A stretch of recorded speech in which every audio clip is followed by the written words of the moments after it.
Welcome back, everyone. It's Caleb. I'm sitting in the all-new redesigned Buick Encore GX, and now this is an Avenir, so it's got a lot of options, and one of those options is the digital Rearview camera mirror.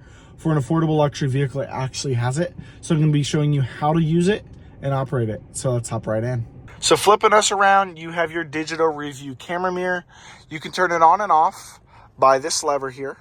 We pull it, and so it helps from having bright lights in the rear blinding you.